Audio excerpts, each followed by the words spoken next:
欢迎收看频道 DH 娱乐新闻，订阅频道，不要错过当天最热门的新闻。我们今天的时事通讯涵盖以下内容：杨紫穿旗袍太美了，所谓演员，大概就是像她这样一人千面吧。杨紫是娱乐圈知名度很高的女艺人，她入圈很早，是童星出身。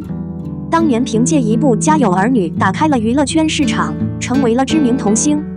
后续她便一直在娱乐圈发展，出演了多部影视剧角色，其中不乏口碑佳作，也不乏有爆款作品。毫不夸张来说，娱乐圈很多比她年纪大的，都是看着她的剧长大的。今日她穿旗袍的样子美上热搜，只见她身穿浅色绣花旗袍，带着一把油纸伞，韵味十足。这样的她真的太绝了，完全被惊艳到。印象中的她一直是活泼开朗类型的，甚至有时有点跳脱，没想到穿上旗袍以后的她可以如此温婉，只能说她的可塑性好强。大概这就是演员吧，所谓一人千面，可以诠释不同的角色，让每个角色入木三分。观众在看剧的同时，可以带入剧情，忘记他之前的角色，专注于当下的作品。杨紫显然就是这样的演员，她确实做得很好。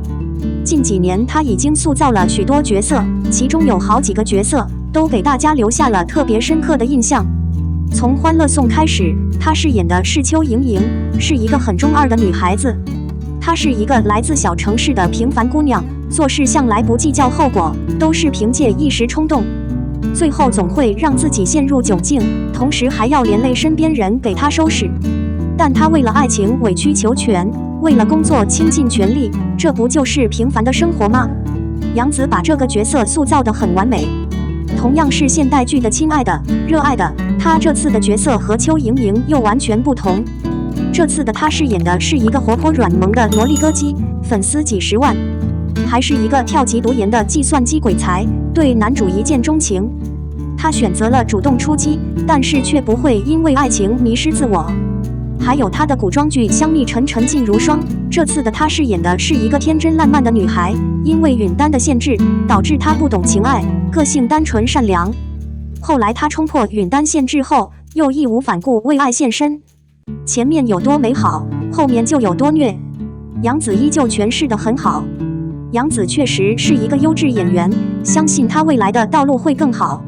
02李沁梦中的那片海，戏份少到毫无存在感，被边缘化的女主。一直很喜欢李沁的颜，大气明媚，不笑的时候清冷疏离，笑的时候如春花烂漫，那种甜美恣意令人怦然心动。总有人说李沁和白鹿、李一桐、孙怡撞脸，但仔细比较会发现，虽然很像，但无论皮香还是骨香，李沁都远胜过那3位女演员。而且李沁不依赖妆容，即使素颜都是无可争议的大美女一枚。在梦中的那片海前几集中，李沁戏份少，可以说毫无存在感。如果不看演员表，还以为女二才是女主，男一、男二、男三都喜欢她。她性格中的争强好胜、敢爱敢恨也铺陈得淋漓尽致。最主要的是男主肖春生心悦于她，二人已经甜甜的开始交往了。无论相貌还是家庭条件都比女二好数倍的女主童小梅，却显然被边缘化了。她一个人站在溜冰场上，他们的欢声笑语与她无关。她眼中的失望和落寞令人动容，令人心疼。已经刷到好多观众对李沁戏份少、存在感如此之低表示费解和愤怒了。其实在现实中，李沁饰演的童小梅也应该是男一、男二、男三不敢惦记，只敢远远欣赏的那种高山雪莲般的存在。美貌、上进、清高，家境又那么好，为人处事又过于懂得照顾别人的感受，知进退、识大体，太完美的女孩反而让人望而却步，连肖想一下都觉得是对她的亵渎，更是自己自不量力。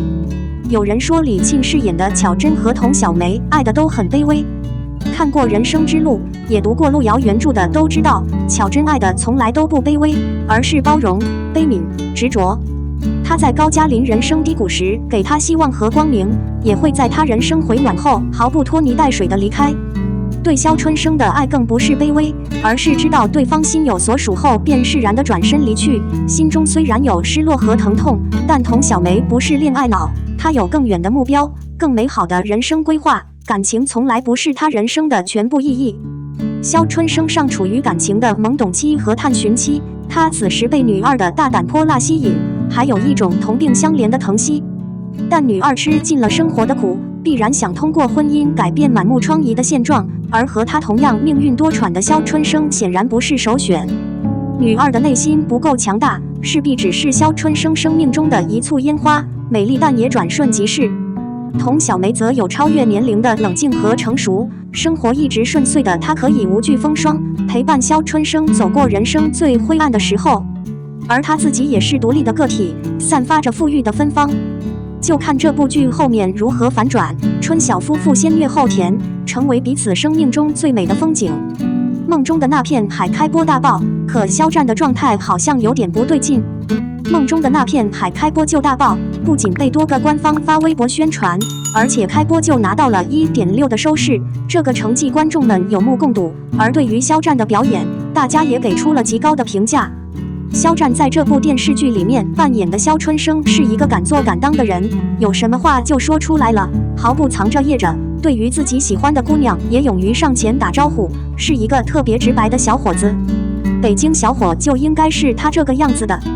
梦中的那片海之所以有那么高的收视率，除了本身题材是一部大受欢迎的年代剧之外，肖战、李沁等一波流量演员的主演也迎来了很多人的关注。有很多人都在等着审判肖战的这部正剧到底怎么样。事实证明，成绩真的很出彩。肖战在其中扮演的肖春生这个北京青年，不管是在形象和气质方面都跟他本人挺搭的，活泼好动，遇见事也丝毫不在怕的。他不光是会耍嘴皮子的功夫，如果是真的上手，他也没有丝毫胆怯。但是他这个人可不想去打什么群架，干什么都是一个人负责。如果是单挑的话，他怎么着都行。肖春生这个人物形象算是被肖战演活了，形象很搭，而且演得也很不错。但有一个问题，就是肖战的状态好像有那么一点点的不对劲。为什么这么说？是因为我在看电视剧的时候观察到肖战的眼睛多少有点不舒服，他好像有点没有睡醒的样子，时常带着困意，眼睛里面全是红血丝，即便是演那种耍嘴皮子活泼好动的戏份，眼睛里面也透露出一副没有睡醒的样子，可能是因为拍戏太累了。他的状态好像并不是那么好，就导致会有一点出戏。这样的状态其实并不像是一个无忧愁无烦恼的北京青年，反而像是一个犯愁而睡不着觉的人。李沁这次的妆容要比之前的人生之路里面好的很多，至少比较自然了。人生之路里面把脸抹得黑乎乎的，当时也是受到了很多观众的吐槽，好像是刚挖没出来一样。李沁在梦中的那片海中的装扮好像还是挺不错的，脸上看起来很自然很白，但可能是年龄到了，所以看起来并不像是一个小姑娘，脸部有种凹凸不平的感觉。虽然两位演员的状态都有一点点小小的瑕疵，但是这部剧整体的剧情还是很好看的，其他的几位主角演得也不错。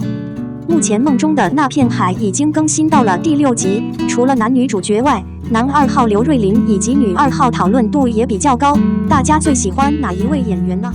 我们的新闻部分文此结束，欢迎把你们的想法留在评论区，大家一起讨论一下。欢迎，也别忘了帮我点个赞加关注谢谢大家。